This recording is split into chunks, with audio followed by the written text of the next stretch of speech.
Hey, mi gente, ¿qué es lo que? Bueno, hacía tiempo que no me veíais por aquí, pero ya que estoy hablando de este tema para mis alumnos, quiero aprovechar y mostraroslo a vosotros también. Estaría hablando en clase de cómo se calcula la inflación de manera sencilla a través del método Las Peyres, a través del precio medio ponderado y cómo se hace un índice. Ya se puede hacer de Las Peyres o del precio medio ponderado. Un índice es básicamente una regla de tres. Así dicho de forma sencilla, ¿vale? Estoy hablando de lo siguiente, todos más o menos por culturilla general sabemos lo que es la inflación, ¿no? Que es la subida de los precios. El concepto en economía es muy básico, es la subida continua, es decir, que se mantenga constante subida, o por lo menos que esa es la tendencia, es decir, que no podemos tener en cuenta una bajada puntual como deflación. Tenemos que ver la tendencia, tenemos que ver desde qué año hasta qué año estamos midiendo la inflación para saber si la tendencia ha sido ascendente, y tiene que ser generalizada, es decir, en la mayoría de los bienes de una economía o los más representativos de la misma. Esto es fácil decirlo, claro, pero ¿podríamos calcular la inflación de todos los bienes? Bueno, sí, podríamos calcular la inflación de todos los bienes a través del deflactor del PIB, pero bueno, eso es otra cosa, eso para otra ocasión, para otro vídeo. Pero lo que vengo a deciros es que, ¿cómo calculamos de manera sencilla la inflación, por lo menos la que nos afecta al día a día? Bueno, pues sabiendo más o menos lo que compramos, más o menos cuáles son los productos representativos de una familia y ver cómo han evolucionado sus precios, o más bien, cómo ha evolucionado esa cesta de bienes, es decir, el precio total o el cómputo total de esa cesta de bienes en el momento cero, es decir, actual, o en un momento futuro, o si estamos en el futuro, en este momento y en un momento pasado. En fin, que no os lío más, es más fácil hacerlo que decirlo, ya veréis. Es decir, todo esto se resume a coger una factura del pasado con una factura del presente y ver cuál ha sido su tasa de variación desde el punto de vista porcentual. Y a esto le llamaremos índice de precios al consumo, que es el crecimiento básicamente de la inflación desde un momento a otro. Y ya está. En fin, vamos a ello, venga.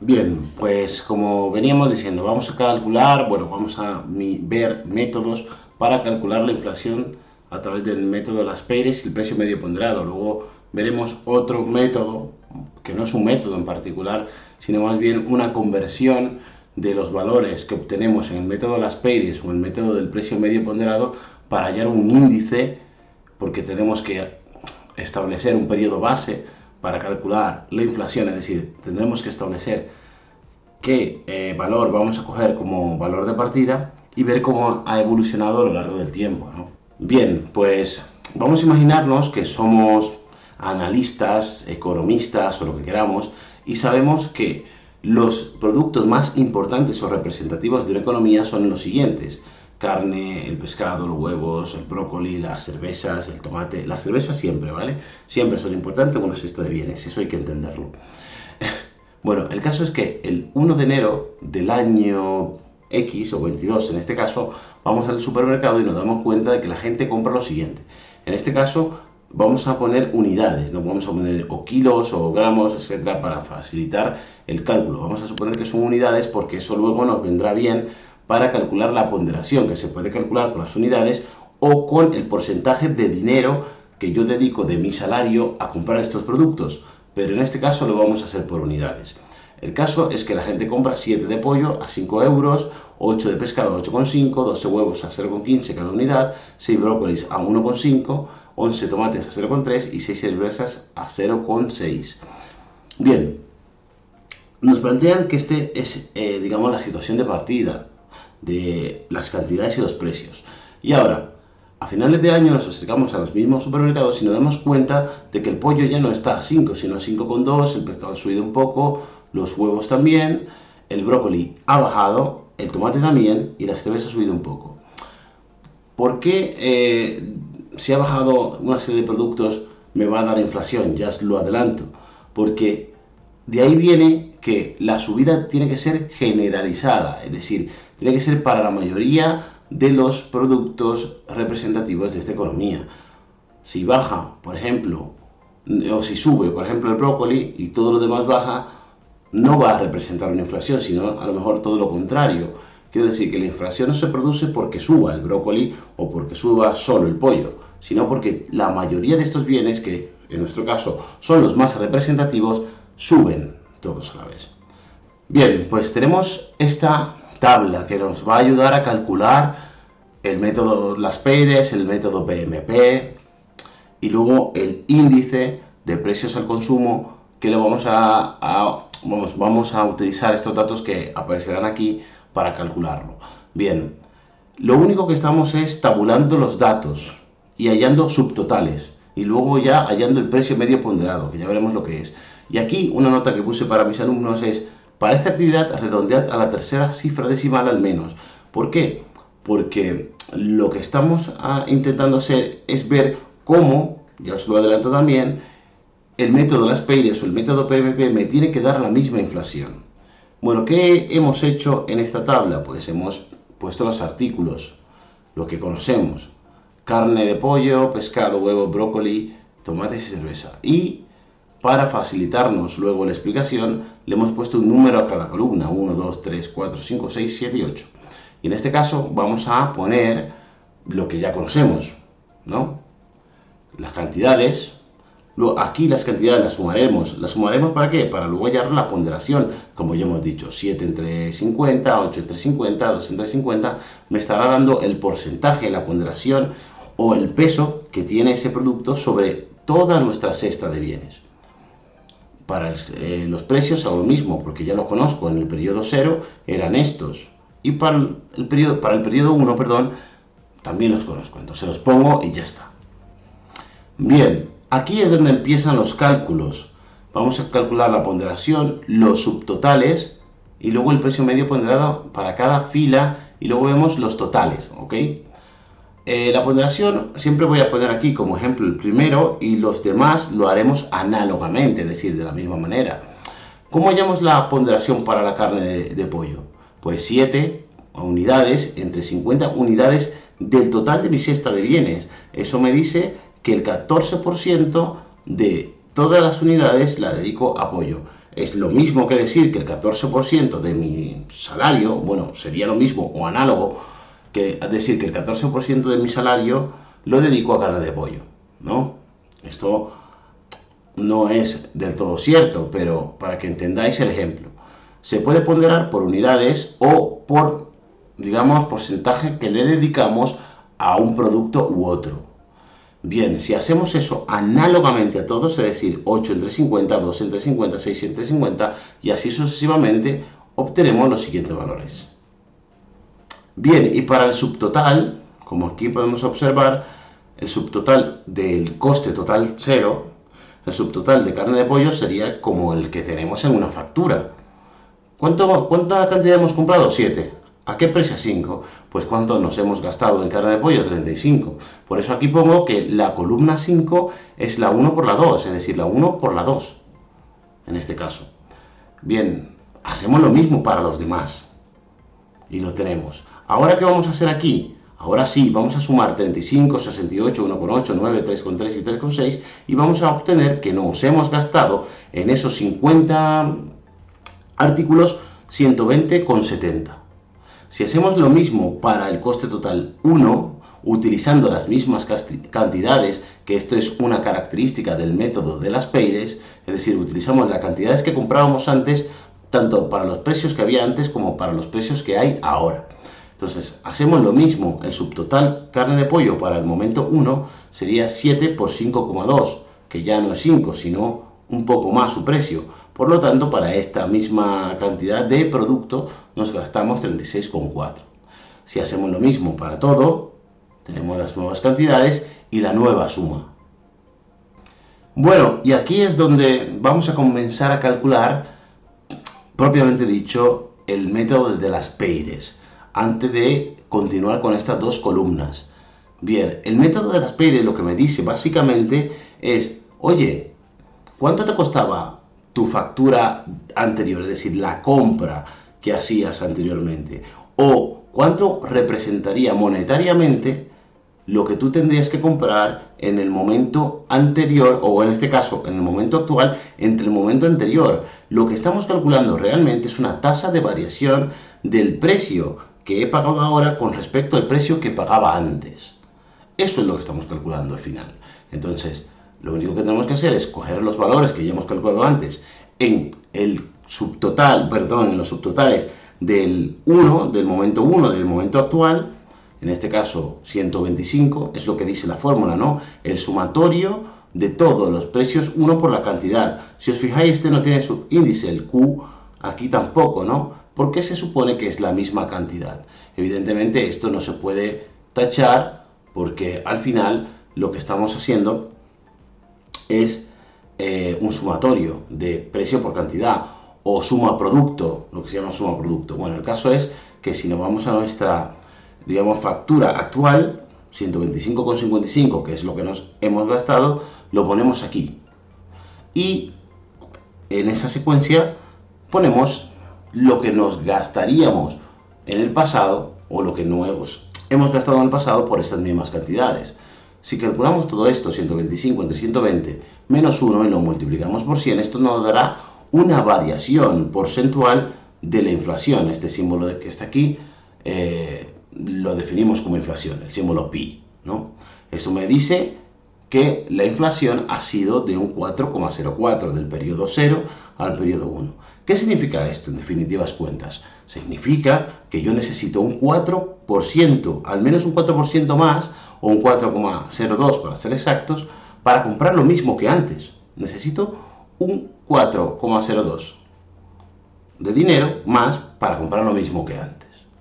O lo que es lo mismo, mi dinero actualmente, es decir, si yo tuviera el mismo dinero que antes para comprar esto, mi dinero vale un 4% menos. Es decir, no llego, solo llego al 96% de lo que me podía comprar antes. Y esa es la cuestión, lo que me dice ese porcentaje, dicho de forma sencilla. Bien, pues ya lo tenemos. Vamos ahora a calcular el siguiente método, el precio medio ponderado. ¿Qué es el precio medio ponderado? Yo aquí he puesto que es el valor medio de cada producto teniendo en cuenta su peso o su importancia en esa cesta de bienes. Es decir, ¿cuánto vamos a pagar o cuánto pagaríamos por cada una de esas 50 unidades teniendo en cuenta que, por ejemplo, los huevos tienen una ponderación, un peso del 24%, o los tomates de un 22%, o cada uno el suyo? Eso es lo que estamos viendo con el precio medio ponderado. Vamos a calcular este precio medio ponderado para el momento 0 y para el momento 1. Y lo que vamos a hacer es ver su variación porcentual, como ya hemos visto con las PERES. Seguiremos la misma idea que las PERES, es decir, las cantidades siempre serán las mismas, las que yo me compraba antes, para ver si puedo seguir comprando o si, en este caso, el precio que yo pagaba por cada artículo es mayor ahora que en el pasado. Eso es lo que vamos a ver en definitivas cuentas. Bien, como siempre, calculo solo el primero. En este caso, el precio medio ponderado para la carne de pollo es de 5 por 0,14, es decir, 0,7. ¿Qué quiere decir este 0,7? Que cada unidad, ¿vale? Cada unidad de pollo suma 0,70 céntimos a mi precio medio ponderado, que ya calcularemos después, que es un total que vamos a poner aquí. Hacemos esto análogamente para todos los demás, para el pescado, para el huevo, para el brócoli, el tomate y la cerveza, y obtenemos los siguientes valores, los siguientes céntimos o euros en este caso, ¿no?, que están aportando ese precio medio ponderado. Podríamos decir que es como una especie de porcentaje. Bien, ¿cuál es el precio medio ponderado en el momento 0? Pues la suma de todos estos valores, 0,7, 1,36 y así sucesivamente. Ya obtendríamos el precio medio ponderado en 0. Bueno, y para el precio medio ponderado 1, en el momento actual hacemos lo mismo. Cogemos el precio, por eso recordemos que aquí era 2 por 4, es decir, 2 por 4, y aquí es 3 por 4, es decir, 3, columna 3 por la columna 4. Este es el nuevo precio, 5,2 por 0,14, me da una ponderación de 73 céntimos para el precio medio ponderado, ¿no?, más o menos 72,8. he dicho que redondeemos a la tercera cifra, por lo tanto me he quedado con las tres primeras, ¿no? Bien, hacemos lo mismo para todo lo demás y obtenemos los siguientes valores. Sumamos y ya vemos, evidentemente, que pasa lo mismo que pasa aquí, que el precio medio ponderado por cada unidad, por cada una de estas 50 unidades, para el año 1, es decir, actual, es mayor que para el año 0, que para el periodo anterior. Y por lo tanto, se ha producido una inflación. Lo que nosotros queremos saber realmente es de cuánto. Así que vamos a calcular ahora, digamos, el porcentaje de inflación que ha crecido a través de estos valores, básicamente. Bueno, y aquí tendríamos el precio medio ponderado, es decir, o calculándolo a través del precio medio ponderado, la inflación. Aquí he puesto P, al igual que he puesto L, antes he puesto aquí P, para diferenciarlo, ¿no? El cálculo. Pues aquí nada, aquí lo que hacemos es una tontería con una casa, porque lo único que vamos a hacer es exactamente lo mismo con valores, con los precios medio ponderados calculados que hemos hallado. Y en este caso, el precio medio ponderado en el periodo 1, es decir, en el momento actual, es de 2,511, que sería lo que yo pagaría por cada unidad de producto en término medio, teniendo en cuenta el peso de cada producto, y lo divido entre 2,414, que es lo que tenía que pagar en el pasado por cada producto en término medio de manera ponderada. Hallo esto, 2,51 entre 2,41 menos 1 por 100, y me va a dar exactamente, si he cogido todos los decimales posibles, en este caso cogiendo hasta el tercero ya me daba 4,02, me va a dar exactamente lo mismo que antes, 4,02, evidentemente con las mismas conclusiones. Bueno, pues ya lo tenemos entonces, el precio medio ponderado, el método de las Peyres, y ahora vamos a ver qué es el índice de precios al consumo. Hay una página que me gusta mucho que es Economipedia, ya le hago un poco de publicidad aquí desde mi canal, y dice, y es de donde he cogido este concepto, porque me gusta cómo explica las cosas de manera sencilla, de manera intuitiva, tiene muchas gráficas, tiene algunos vídeos también que explican muchas cosas de economía que en principio podrían ser difíciles, pero realmente no lo es. O sea, lo explican de tal manera que al final termina entendiéndose casi de manera intuitiva. Así que me gusta y por eso lo he cogido de allí. El índice de precios al consumo, leo textualmente, es el índice de precios al consumo, es un indicador que mide la variación de los precios de una cesta de bienes y servicios en un lugar concreto durante un determinado periodo de tiempo, que es lo que hemos hecho anteriormente. Hemos calculado la variación de los precios de esta cesta de bienes que nos hemos inventado en este lugar concreto imaginario y durante un periodo de tiempo, del periodo 0 al periodo 1, es lo que hemos hecho, ¿no? Bien, lo que vamos a hacer para hallar este índice es básicamente coger dos periodos. En este caso, periodo base, que será lo que nosotros acordemos que tenemos que coger o del punto de partida que tenemos que ir para calcular cuál ha sido la evolución. Recordemos, tiene que ser de un periodo en concreto. Podemos calcular la inflación que se ha producido en un año, en 6 meses o en 2 meses o mensualmente. En este caso, como no tenemos ningún periodo, vamos a coger nuestro periodo 0, que en este caso es el momento 0, 120,70. Y el periodo actual, evidentemente, es el momento 1, 125,55. Podemos hacerlo esto incluso con los precios medios ponderados, pero vamos a hacerlo con los valores absolutos de la cesta de bienes. En este caso, los que vemos en pantalla. Bien, el índice, como ya sabemos cuál es el periodo base, le diremos que esto es 100. ¿Por qué 100? Porque es un número fácil de calcular, representa también, puede representar el 100%, no es un porcentaje como tal, no, es un número que cogemos de partida para relacionarlo con nuestro 120,70 y por lo tanto X para el otro valor. Por eso dije en su momento que esto es una regla de 3. ¿Por qué? Porque vamos a resolver X como una regla de 3, que básicamente lo que es. X será 125,55 por 100 entre 120,70 y me va a dar, coincidencialmente no, evidentemente, 104,02. Aquí en realidad va un 0,2, ¿vale? No, 2. Lo voy a cambiar de hecho ahora mismo. Esto es 0,2. ¿Ok? Perfecto.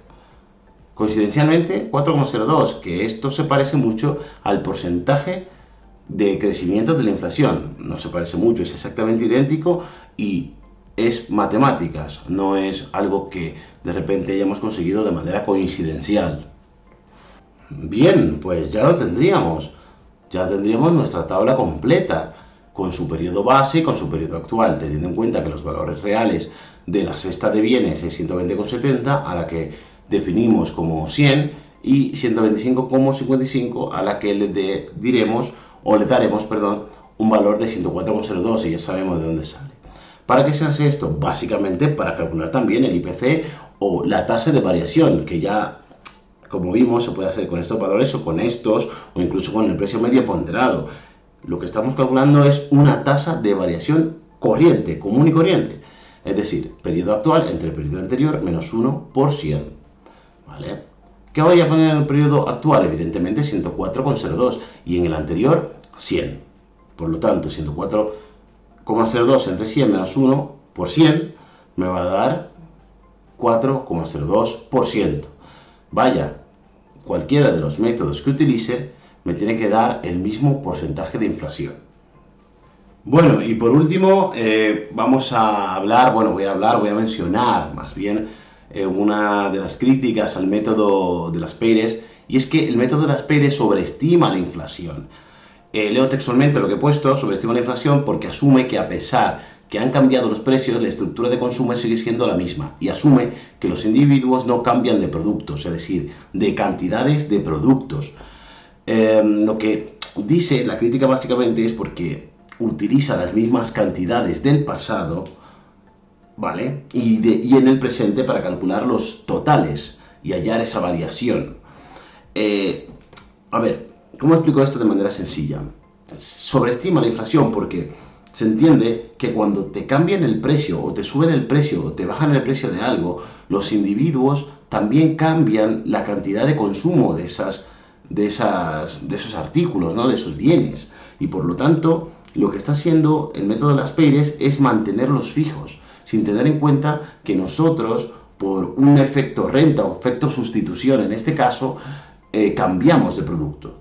Si a mí el pollo me lo encarecen, pues ya no compraré tanto pollo, compraré algo menos y sustituiré el pollo por otra cosa, por el lomo, porque el lomo, comparativamente hablando con el pollo, está más barato. Entonces subiré la cantidad de lomo y reduciré la cantidad de pollo. Por lo tanto, eso me cambia la estructura, y ese es el problema que establece, o sea, el problema que se establece con las Peires, la crítica que se le hace a este método.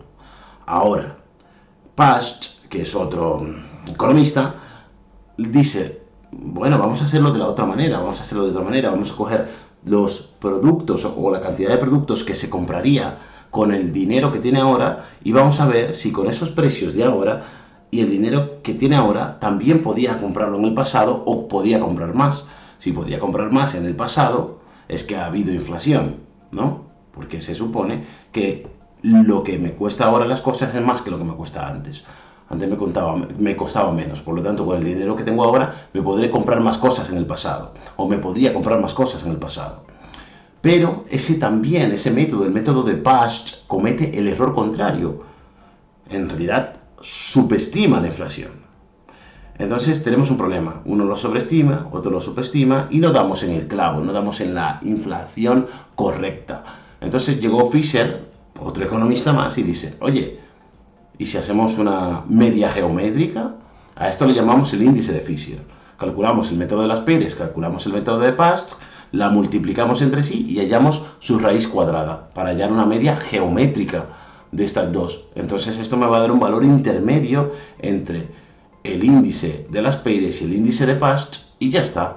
Y eso lo asumiremos como una inflación más realista que cualquiera de las dos anteriores. En fin, que esta parte última de profundización no se la he dado a mis alumnos, pero la suelto para aquellos que vean este vídeo, o incluso para mis alumnos que vean este vídeo, puedan entender algo más de este método, ¿vale? No es oro todo lo que brilla, pero sí que es verdad que es el método más conocido y más utilizado para hallar la inflación. En fin.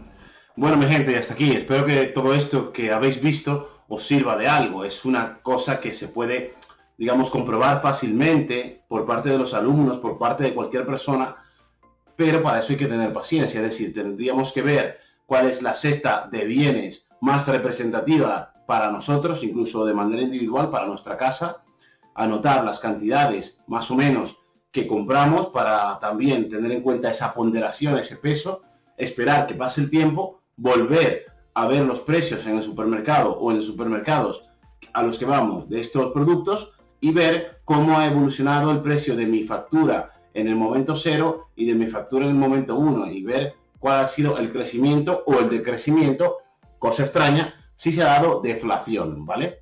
En fin, que os veo en el próximo. A lo mejor hablamos del deflactor, del PIB, yo qué sé. Un abrazo.